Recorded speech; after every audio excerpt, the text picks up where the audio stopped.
تفسیر قرآن پر مبنی پروگرام قول اللہ میر عدیل عارف کی جانب سے۔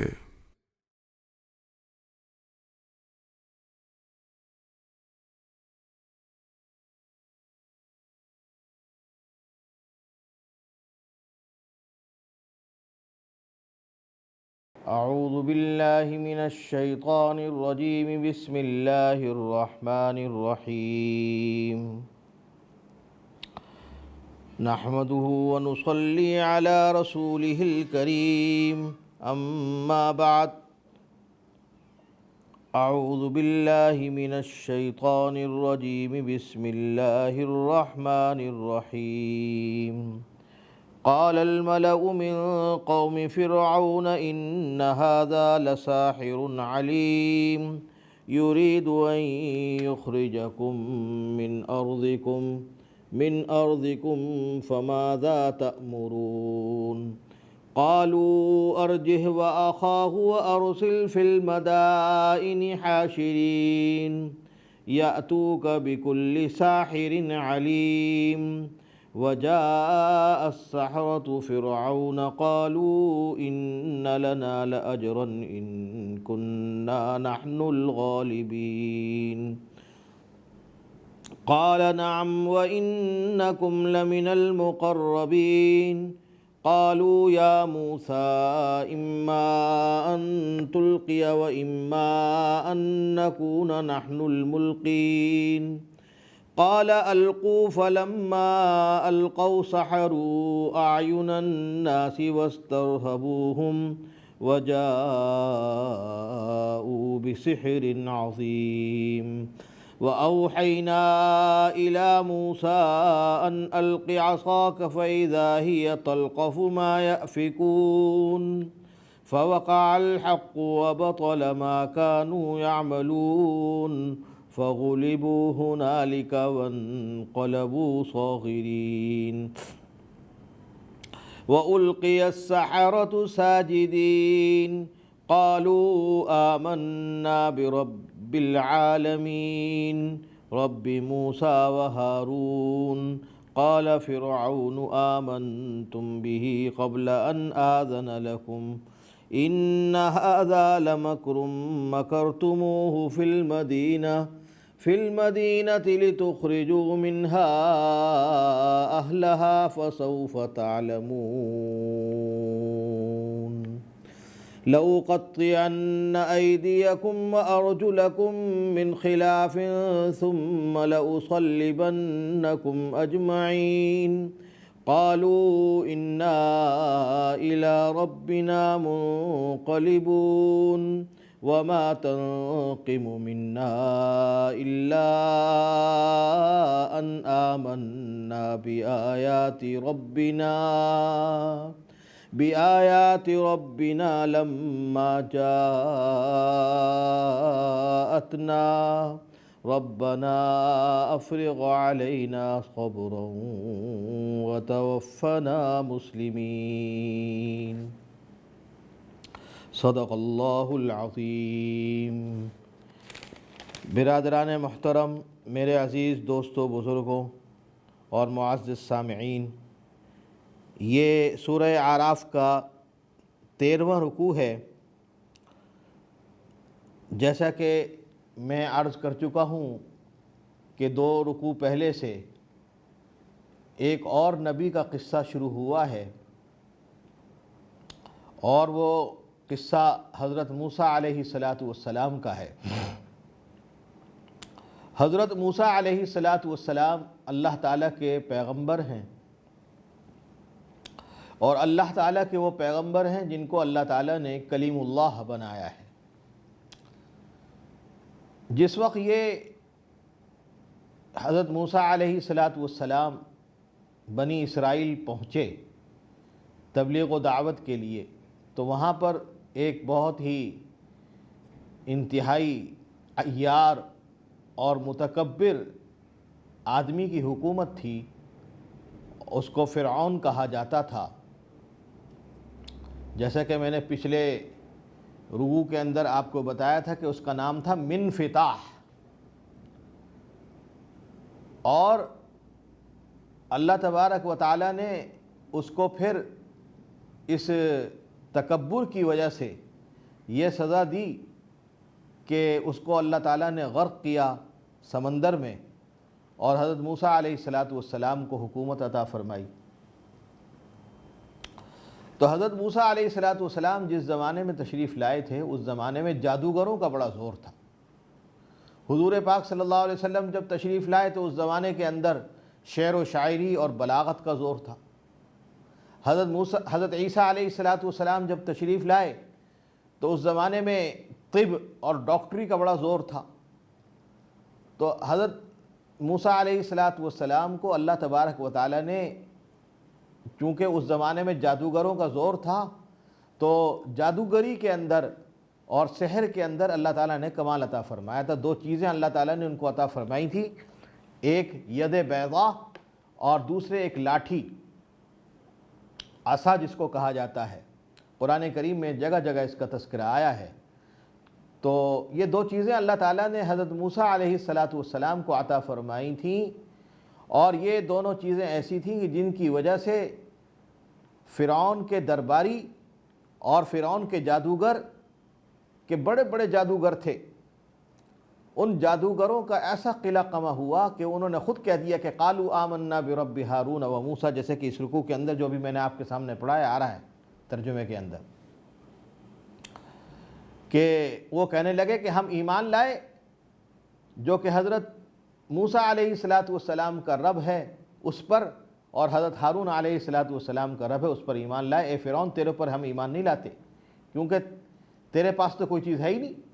جو ہم جادوگری کرتے تھے وہ تو ساری جادوگری حضرت موسیٰ علیہ السلام کی جادوگری کے آگے فیل ہو گئی، ناکام ہو گئی، اور اس کا وجود نہیں رہا۔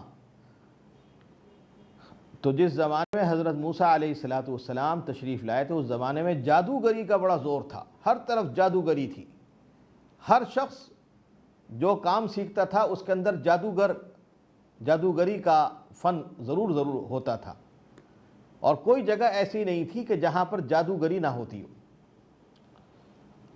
حتیٰ کہ لکھا ہے کتابوں کے اندر کہ ایک مرتبہ حضرت جبرائیل علیہ السلام نے یہ سوچا کہ ذرا میں پتہ کروں کہ حضرت موسیٰ علیہ السلام کے زمانے میں جو جادوگری ہے وہ جادوگری کیسی ہے۔ تو وہ بھیس بدل کے ایک جادوگر کے پاس چلے گئے۔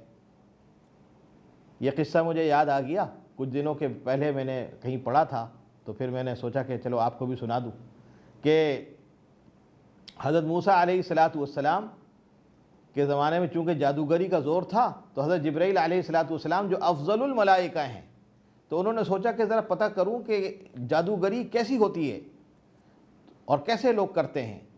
تو وہ بھیس بدل کے ایک جادوگر کے پاس گئے، تو اس سے کہا جا کے کہ تم حضرت جبرائیل علیہ السلام کو جانتے ہو؟ کہا کہ ہاں جانتا ہوں، وہ تو فرشتوں میں سب سے بڑے ہیں اور سب سے بڑے فرشتے ہیں، اور ان کو افضل الملائکہ کہا جاتا ہے، اس جادوگر نے کہا۔ تو اس نے حضرت جبرائیل علیہ السلام نے فرمایا کہ اچھا یہ بتاؤ کہ حضرت جبرائیل علیہ السلام کہاں ہیں اس وقت؟ تو اس نے حساب لگایا، اس جادوگر نے۔ تو حساب لگانے کے بعد تھوڑی دیر تک حساب لگاتا رہا، اپنی جادوگری کے کمالات دکھاتا رہا۔ تھوڑی دیر کے بعد پریشان ہونے لگا، اور بہت ہی پریشانی کے عالم میں کہنے لگا کہ بھئی میں بتا نہیں سکتا کہ کہاں ہیں، میں نہیں سمجھ میں آ رہا۔ تو حضرت جبرائیل علیہ السلام نے فرمایا کہ ارے بھائی، جب تم جادوگر ہو تو یہ کیوں نہیں بتا سکتے کہ حضرت جبرائیل علیہ السلام کہاں ہیں؟ یہ کیوں بتا نہیں سکتے؟ اس نے کہا میں نے اپنے حساب سے تو میں نے چیک کیا، میں نے اپنے حساب سے چیک کیا، پہلے آسمان پر، پہلے آسمان پہ بھی نہیں، دوسرے آسمان پہ چیک کیا، دوسرے آسمان پہ بھی نہیں، تیسرے آسمان پہ چیک کیا، تیسرے آسمان پہ بھی نہیں تھے، چوتھے آسمان پہ چیک کیا، وہاں پہ بھی نہیں تھے، پانچویں پہ چیک کیا، وہاں پہ بھی نہیں تھے، چھٹے پہ، پھر ساتویں پہ چیک کیا، پھر آگے جہاں تک فرشتے جا سکتے ہیں، ایک مقام ایسا بھی ہے جہاں پر فرشتے بھی نہیں جا سکتے، جیسے کہ معراج کے اندر حضور پاک صلی اللہ علیہ وسلم ایسی جگہ پہنچے تھے کہ وہاں فرشتے بھی نہیں پہنچ سکتے تھے۔ تو کہنے میں نے وہاں تک دیکھا، وہاں اوپر تو مجھے ملے نہیں۔ پھر میں نے زمین کے اندر دیکھا، میں نے کہا زمین کے اندر ہو سکتا آئے ہوئے ہوں کسی کام سے، تو شمال میں، جنوب میں، مشرق میں، مغرب میں، ہر جگہ دیکھا، کہیں پر بھی حضرت جبرائیل علیہ السلام کا وجود نہیں ملا۔ تو میں خود پریشان ہوں کہ کہاں چلے گئے وہ، کہ جب یہ فرشتے ہیں اور یہ ایسے فرشتے ہیں کہ اللہ تبارک و تعالیٰ ان سے تمام فرشتوں کی سرداری کرواتے ہیں اور تمام فرشتوں کے یہ سردار ہیں، تو پھر یہ کہاں چلے گئے؟ تو اب تو بس میں ایک ہی بات آپ کو کہتا ہوں، یا تو آپ ہیں جبرائیل یا میں ہوں جبرائیل، یا تو آپ ہیں یا میں ہوں، ہم دونوں میں سے کوئی ایک جبرائیل ہے، اس کے علاوہ کوئی نہیں ہو سکتا۔ تو یہ مقام تھا جادو کا، کہ دیکھو انہوں نے بتا دیا، حضرت جبرائیل علیہ السلام کا کوئی بتا دیا کہ یا تو آپ جبرائیل ہیں یا میں جبرائیل ہوں۔ ظاہر ہے کہ میں تو ہو نہیں سکتا، میں تو جادوگر ہوں، تو آپ ہی جبرائیل ہیں۔ تو اس طرح کا جادوگری کا زور تھا حضرت موسیٰ علیہ السلام کے زمانے میں۔ تو حضرت موسیٰ علیہ السلام کے زمانے میں اس جادوگری کی وجہ سے سارا کام تھا۔ اب یہ جو رکوع میں نے ابھی آپ کے سامنے پڑھا، اس میں اسی جادوگری کو بیان کیا گیا ہے۔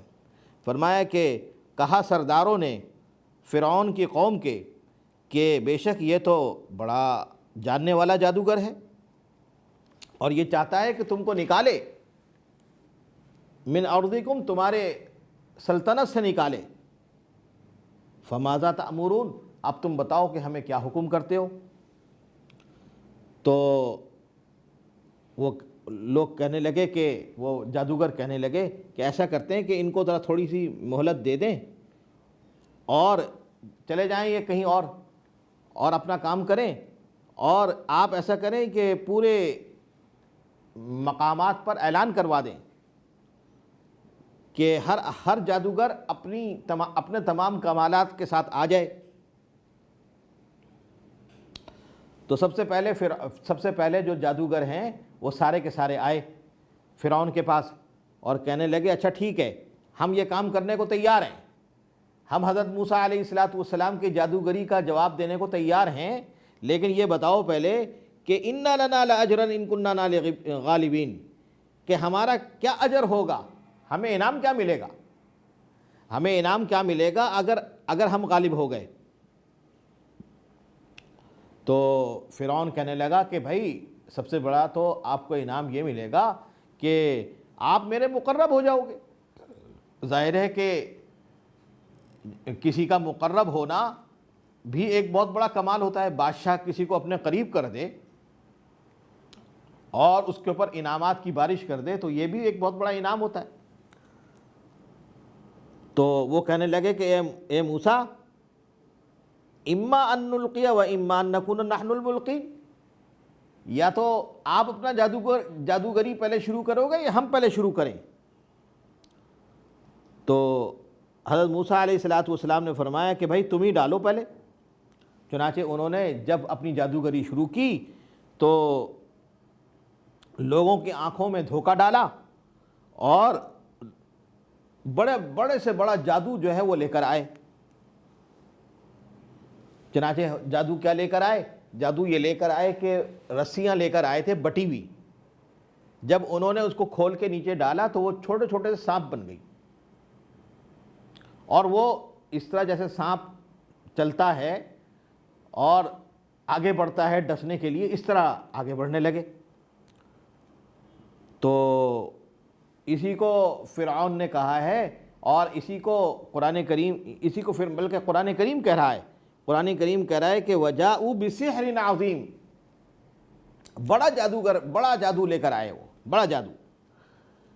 تو پھر ہم نے وحی کی حضرت موسیٰ علیہ السلام کی جانب، ہم نے حضرت موسیٰ علیہ السلام کی جانب وحی کی کہ آپ ایسا کریں، ہم نے آپ کو عصا دی ہے تو آپ اپنی عصا ڈالیں۔ تو چنانچہ حضرت موسیٰ علیہ السلام نے اپنی عصا ڈال دی۔ جب وہ عصا ڈالی تو وہ جو جادوگروں نے چھوٹے چھوٹے سانپ بنائے تھے لوگوں کی آنکھوں میں دھوکہ ڈالنے کے لیے، رسیوں سے انہوں نے جو سانپ بنائے تھے لوگوں کو آنکھوں میں دھوکہ ڈال کر، تو وہ اس بڑی لاٹھی میں اندر جو سانپ بن گئی تھی اژدہا، قرآن کریم میں آتا ہے فَإِذَا هِيَ ثُعْبَانٌ مُبِينٌ۔ تو اس نے کام یہ کیا کہ جتنے بھی یہ جادوگروں نے چھوٹے چھوٹے سانپ بنائے تھے، چھوٹے چھوٹے سانپ کا مطلب یہ نہیں کہ بالکل ایک انگلی کے برابر تھے، اچھے خاصے بڑے تھے، لیکن اس اژدہے کے برابر مقابلے میں چھوٹے تھے۔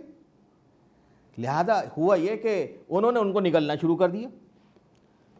جب نگل گئے تو اب حق سامنے آ گیا، اور وہ جو فرعون نے اور فرعون کے جادوگروں نے جو باطل کام کیا تھا، غلط کام کیا تھا، اس غلط کام کو اللہ تبارک و تعالیٰ نے مٹا دیا۔ خود قرآن کریم کہہ رہا ہے اس کو فَوَقَعَ الْحَقُّ وَبَطَلَ مَا كَانُوا يَعْمَلُونَ۔ آگے فرمایا کہ فَغُلِبُوا هُنَالِكَ وَانقَلَبُوا صَاغِرِينَ، بس اس وقت سارے جادوگر جو ہے مغلوب ہو گئے، اور اللہ تبارک و تعالیٰ نے حضرت موسیٰ علیہ السلام کو اونچا کر دیا۔ اچھا، اب ظاہر ہے کہ جب کسی پڑھنے والے کو اور سیکھنے والے کو ایک ایسی چیز مل جائے کہ جو اس سے بھی بڑی ہو اور اس کے تمام کرتوتوں کو وہ فیل کر دے، تو ظاہر ہے کہ ان کے اوپر اثر ہوتا ہے۔ چنانچہ ان کے اوپر اثر ہوا، اور اثر ایسا ہوا کہ وہ سارے کے سارے جادوگر سجدے میں گر گئے اور کہنے لگے کہ ہم ایمان لے کر آئے برب موسیٰ و ہارون، کہ ہم ایمان لے کر آئے رب العالمین کے اوپر، جو کہ موسیٰ کا بھی رب ہے اور ہارون کا بھی رب ہے۔ اب فرعون کو بڑا غصہ آیا، اور فرعون غصے میں کہنے لگا کہ اگر تم ایمان لے کر آئے اور حضرت موسیٰ علیہ السلام کی بات مانی یا ہارون علیہ السلام کی بات مانی، تو یہ غلط بات ہوگی۔ اور پھر کہنے لگا کہ تم ایمان کیسے لے کے آتے ہو جبکہ میں نے تمہیں اجازت ہی نہیں دی؟ میں نے تو کہا تمہیں اجازت دی کہ تم ایمان لے کر آؤ۔ یہ تو حضرت موسیٰ علیہ السلام کا ایک مکر ہے، اور انہوں نے جو ہے تمہارے سامنے یہ ایسا کر دیا۔ نہیں، فرعون نے ان کو سمجھانے کی کوشش کی کہ تم اس چکر میں مت آؤ، تو لیکن وہ ماننے کو تیار نہیں، اور وہ سجدے میں پڑ گئے۔ تو اب فرعون کو اور زیادہ غصہ آیا، تو اس نے کہا لَأُقَطِّعَنَّ أَيْدِيَكُمْ وَأَرْجُلَكُمْ مِنْ خِلَافٍ ثُمَّ لَأُصَلِّبَنَّكُمْ أَجْمَعِينَ۔ ارے بھائی، اگر تم بات نہیں مانو گے تو پھر میں یہ کروں گا کہ تمہارے ہاتھوں کو کاٹ ڈالوں گا اور تمہارے پیروں کو بھی کاٹ ڈالوں گا، اور آگے پیچھے سے کاٹوں گا، یعنی ایک ہاتھ یہاں سے کاٹوں گا اور پیر یہاں سے کاٹوں گا، اور پھر اس کے بعد پھر میں صرف کاٹوں گا ہی نہیں بلکہ ثم لأصلبنکم اجمعین، تمام کے تمام جادوگروں کو، اور وہ ایک بڑی تعداد میں تھے اور کافی بڑی تعداد میں تھے، سب کے سب کو میں سولی پہ چڑھا دوں گا، سب کے سب کو میں سولی پہ چڑھا دوں گا۔ تو وہ جادوگر کہنے لگے انا الی ربنا منقلبون، ہم تو اپنے رب کی طرف جانے والے ہیں، تم کچھ بھی کر لو۔ یعنی ان کو حضرت موسیٰ علیہ السلام پر اور حضرت ہارون علیہ السلام پر اتنا ایمان ہو گیا تھا اور اتنا یقین ہو گیا تھا کہ فرعون نے ہر طرح کوشش کی، پہلے پیار محبت سے سمجھانے کی کوشش کی، پھر ڈانٹ ڈپٹ کر کے سمجھانے کی کوشش کی، پھر سزا کی وعید سنائی کہ اگر تم بات نہیں مانو گے تو تمہارے ہاتھ پیر کاٹ ڈالوں گا اور سولی پہ چڑھا دوں گا، لیکن وہ ماننے کو تیار نہیں ہو رہے، اور ماننے کو تیار نہیں، اور کہہ رہے کہ نہیں ہم بالکل ایسی بات نہیں کریں گے۔ تو پھر اس کے بعد وما تنقم منا الا ان آمنا بآیات ربنا لما جاءتنا ربنا افرغ علینا صبرا وتوفنا مسلمین۔ تو اس کے بعد یہی کہنے لگے کہ نہیں، ہم تو بس ایمان لے کر آ گئے اور ایمان سے ہم کو اب کوئی پھیر نہیں سکتا اور ہم کو ایمان سے کوئی ہٹا نہیں سکتا، لہذا اب تو ہم ایمان لے کر آ گئے اور اب ہم اللہ سے دعا کرتے ہیں کہ یا اللہ ہمارے اندر صبر ڈال دے اور ہم کو مسلمانوں کے ساتھ موت عطا فرما، ہمیں جب موت عطا فرما تو ہم مسلمان ہوں۔ کہنے کا مقصد یہ ہے کہ پہلے تو فرعون نے ان سب جادوگروں کو جمع کیا اور یہ کہا کہ تم اس آدمی کے جادوگری کو ختم کرو، لیکن جب وہ آ گئے اور انہوں نے اپنے جادو کے تمام کمالات کا اظہار کر دیا اور حضرت موسیٰ علیہ السلام نے ان جادوگروں کو ان کے تمام کمالات کو ختم کر دیا، تو اب جب تمام کمالات کو ان کے ختم کر دیا اور اس لاٹھی نے، وہ جو سانپ بن گئی تھی، اس نے تمام سانپوں کو نگل لیا، تمام سانپوں کو اس نے نگل لیا، تو اس کے بعد پھر یہی ہوا کہ وہ سارے کے سارے جادوگر ایمان لے آئے۔ اور ایک جگہ آیا ہے کہ وَنَزَعَ يَدَهُ فَإِذَا هِيَ بَيْضَاءُ لِلنَّاظِرِينَ، کہ انہوں نے اپنا ہاتھ کھینچا بغل کے اندر سے تو وہ چمکتا ہوا ہاتھ تھا۔ تو یہ بھی جو ہے حضرت موسیٰ علیہ السلام کا ایک وہ تھا، یعنی ایک معجزہ تھا۔ تو کہنے کا مقصد یہ، جیسے کہ میں نے آپ کو قصہ سنایا شروع میں، کہ حضرت موسیٰ علیہ السلام کو اس زمانے کا اللہ تبارک و تعالیٰ نے یہ صورت عطا فرمائی تھی کہ جادوگری عطا فرمائی تھی۔ اس جادوگری کی وجہ سے حضرت موسیٰ علیہ السلام کو اللہ تبارک و تعالیٰ نے اتنا اونچا مقام عطا فرمایا کہ وہ کہاں سے کہاں پہنچ گئے۔ تو ہوتا یہی ہے کہ ایمان والوں کو اللہ تبارک و تعالیٰ اسی طریقے سے فتح عطا فرماتے ہیں۔ حضرت موسیٰ علیہ السلام کو اللہ تعالیٰ نے اسی وجہ سے فتح عطا فرمائی۔ چنانچہ آگے فرمایا کہ وقال الملأ من قوم فرعون اتذر موسیٰ وقومه ليفسدوا في الارض ويذرك وآلهتك قال سنقتل ابناءهم ونستحيي نساءهم وإنا فوقهم قاهرون۔ تو وہ سردار کہنے لگے فرعون کی قوم کے کہ کیا موسیٰ کو تو چھوڑ دے گا اور اس کی قوم کو، تاکہ وہ زمین کے اندر فساد مچائیں اور تیرے جو معبود تو نے بنا رکھے ہیں ان کو تکلیف پہنچائیں۔ تو اب ظاہر ہے کہ فرعون کی جو حکومت تھی وہ تو زلزلے کے اندر آ گئی تھی، کیونکہ فرعون کی ساری حکومت جب اس جادوگری کے اندر ناکام ہو گئی اور سارے جادوگر ناکام ہو گئے، تو اب ان سے کوئی بات ہی نہیں سمجھ پا رہی تھی کہ کیا ہوگا۔ تو چنانچہ انہوں نے اسی کا اعلان کیا کہ بھائی ہم تو کچھ نہیں کر سکتے۔ تو کہنے کا مقصد یہ ہے میرے بھائیوں، دوستوں، بزرگوں، کہ اللہ تبارک و تعالیٰ اسی طریقے سے ایمان والوں کو فتح عطا فرماتے ہیں کہ حضرت موسیٰ علیہ السلام کو اللہ تبارک و تعالیٰ نے اسی طور پہ فتح عطا فرمائی کہ ان جادوگروں کی جادوگری کو تباہ و برباد کر دیا، اور تباہ و برباد کرنے کی وجہ سے وہ سارے کے سارے ختم ہو گئے۔ تو حضرت موسیٰ علیہ السلام کا یہ کام جو ہے بہت ایسا تھا جو کہ سب سے بڑا کارنامہ تھا۔ اب حضرت موسیٰ علیہ السلام کو حکم یہ ہوا کہ آپ اپنی تبلیغ کریں، دعوت دیں اور اپنا کام کریں، اور فرعون یہ چاہتا تھا کہ اس وقت بھی، جس وقت کہ حضرت موسیٰ علیہ السلام دنیا میں تشریف نہیں لائے تھے، اس وقت بھی وہ بیٹوں کو قتل کرواتا تھا، لڑکوں کو قتل کرواتا تھا اور عورتوں کو زندہ چھوڑتا تھا۔ اس نے سوچا کہ پھر دوبارہ یہ شروع کرو، چنانچہ اس نے یہ دوبارہ شروع کروا دیا، حکم دے دیا کہ دوبارہ یہ کام ہوگا۔ خود کہہ رہا ہے قال سنقتل ابناءهم ونستحيي نساءهم وإنا فوقهم قاهرون۔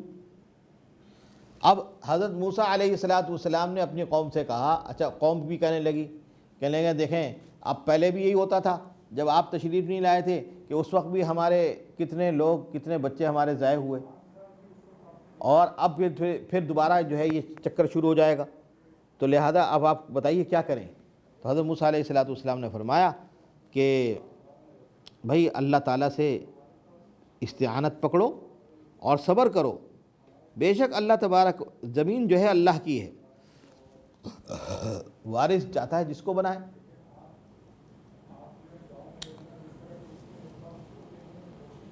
اپنے بندوں میں سے، اور اصل میں انجام تو اچھا ہوتا ہے متقیوں کا۔ مجھے یاد آیا کہ بنو امیہ کا ایک بادشاہ گزرا ہے منصور، تو اس کے پاس اس کی بادشاہت ہونے والی تھی، ابھی بادشاہت ملی نہیں تھی، تو اس کے پاس ایک بزرگ تشریف لائے اور یہی آیت انہوں نے پڑھی یہاں پر، قال عسى ربكم ان يهلك عدوكم ويستخلفكم في الارض فينظر كيف تعملون۔ تو چنانچہ جب اب اللہ تعالیٰ نے جب منصور کو حکومت عطا فرما دی تو اب اس نے پھر ملاقات ہوئی، تو انہوں نے کہا کہ دیکھو اب حکومت تو آ گئی، لیکن اب تمہیں عمل کیا کرنا ہے، حکومت کیسے کرنی ہے اس کو سیکھو، اور اسی طرز پہ چلو جو نبی اکرم صلی اللہ علیہ وسلم کا طرز ہے، انبیاء علیہم السلام کا طرز ہے، اسی کے اوپر عمل کرو، اسی کے اوپر چلو۔ تو کہنے کا مقصد یہ کہ حضرت موسیٰ علیہ السلام نے حکم یہ دیا کہ اب تمہارا کام یہ ہے کہ صبر کرو، استعانت پکڑو اور صبر کرو، اور اگر تم نے صبر کیا اور صبر کر کے اپنے آپ کو رکھا تو انشاءاللہ تعالی تمہارا بڑا اچھا انجام ہوگا، اور اگر تم نے صبر نہیں کیا اور صبر سے اپنے آپ کو دور رکھا تو پھر انشاءاللہ تعالی پھر جو ہے ایسا نہ ہو کہ اللہ کی تعالیٰ کی طرف سے پکڑ ہو جائے، لہذا صبر کرو۔ جب صبر کرو گے تو اللہ تبارک و تعالیٰ تمہیں مقام عطا فرمائے گا۔ تو اس رکوع کے اندر جو خاص بات جو بیان کی گئی ہے، ایک تو جادوگروں نے جو جادوگری کی ہے اس کو بیان کیا گیا، اور دوسرے نمبر پہ یہ بتایا کہ حضرت موسیٰ علیہ السلام کو اللہ تبارک و تعالیٰ نے معجزہ جو عطا فرمایا تھا، اور انبیاء علیہ السلام کو اللہ تبارک و تعالیٰ معجزہ عطا فرماتے ہیں۔ جو معجزہ عطا فرمایا تھا لاٹھی کا، تو اس لاٹھی نے کیا کمال ادا کیا، اور ان کی تمام جادوگری کو، جادو کے فن کو تباہ و برباد کر دیا، اور نہ صرف یہ کہ تباہ و برباد کر دیا بلکہ اپنی حیثیت ان کے سامنے ظاہر کر دی کہ دیکھو تمہارا جادو یہ ہے اور میرا جادو یہ ہے۔ تو بالکل یہی معاملہ حضور پاک صلی اللہ علیہ وسلم کے زمانے میں ہوا۔ یہ قرآن بھی ایک معجزہ ہے، یہ قرآن کریم بھی ایک معجزہ ہے۔ کتنے لوگوں نے کوشش کی کہ قرآن کریم کا مقابلہ کریں، حالانکہ اس زمانے کے اندر بڑے بڑے شاعر تھے، بڑے بڑے ادیب تھے، بڑے بڑے مبلغ تھے، اور بڑی بڑی باتیں کرنے والے تھے عربی زبان کی، لیکن اللہ تبارک و تعالیٰ نے ان کی ایک نہیں چلنے دی، اور کوئی قرآن کریم کی ایک سورت تو کیا، ایک لفظ بھی اس جیسا نہیں بنا سکا۔ تو اللہ تبارک و تعالیٰ نے حضرت حضور پاک صلی اللہ علیہ وسلم کو قرآن کا معجزہ عطا فرمایا، جیسا کہ حضرت موسیٰ علیہ السلام کو لاٹھی کا معجزہ عطا فرمایا تھا اور ید بیضاء کا عطا فرمایا تھا۔ تو اس رکوع کے اندر حضرت موسیٰ علیہ السلام کی اس جادوگری کو، جو کہ وہ فرعون کے جادوگر لے کر آئے تھے، ان کے بارے میں بتایا گیا کہ دیکھو تم اپنی جادوگری تو ان کمالات سے کرتے ہو، لوگوں کے آنکھوں میں آنکھیں ڈال کر کرتے ہو اور ان کو دھوکہ دیتے ہو، لیکن حضرت موسیٰ علیہ السلام کو اللہ تبارک و تعالیٰ نے جو معجزہ عطا فرمایا، یعنی ایک ایسا معجزہ عطا فرمایا کہ جو تمام کے تمام سانپوں کو نگل گیا، اور جو تمام ان جادوگروں نے جو چیزیں بنائی تھیں ان سب کو نگل گیا۔ تو یہ ہے نبی کا کام، یہ ہے نبی کا کلام۔ پھر اللہ تبارک و تعالیٰ نے حضرت موسیٰ علیہ السلام کو کلیم اللہ بھی بنایا تھا، اللہ تبارک و تعالیٰ نے ان سے کلام بھی فرمایا تھا۔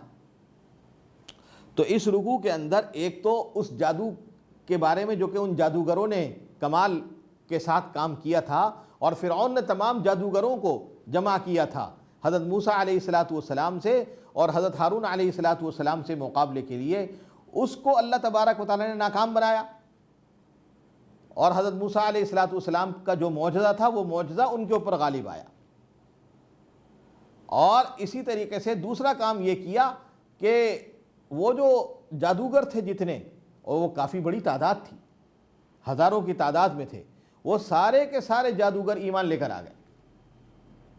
تو کتنا بڑا یہ کام ہوا کہ اس زمانے کے اندر اتنے لوگوں کو اللہ تبارک و تعالیٰ نے اس معجزے کی بدولت اور اس نبی کی بدولت ایمان کی دولت سے نوازا اور ایمان ان کو عطا فرمایا۔ تو میرے دوستو بزرگوں، بات یہی ہے کہ جو انبیاء علیہ السلام کہیں ان کے اوپر ہمیں عمل کرنا۔ ہمارے نبی سرکار دو عالم صلی اللہ علیہ وسلم نے یہ فرمایا کہ یہ کام کرو، آج 27ویں شب ہے، رجب کی 27ویں شب ہے۔ لوگ کہتے ہیں کہ جو ہے اس رات کو جو ہے معراج ہوئی نبی پاک صلی اللہ علیہ وسلم کو۔ بہرحال معراج تو ہوئی ہے، وہ اس رات میں ہوئی ہے، کسی اور رات کے اندر ہوئی، بہرحال معراج تو ہوئی ہے نبی اکرم صلی اللہ علیہ وسلم کو۔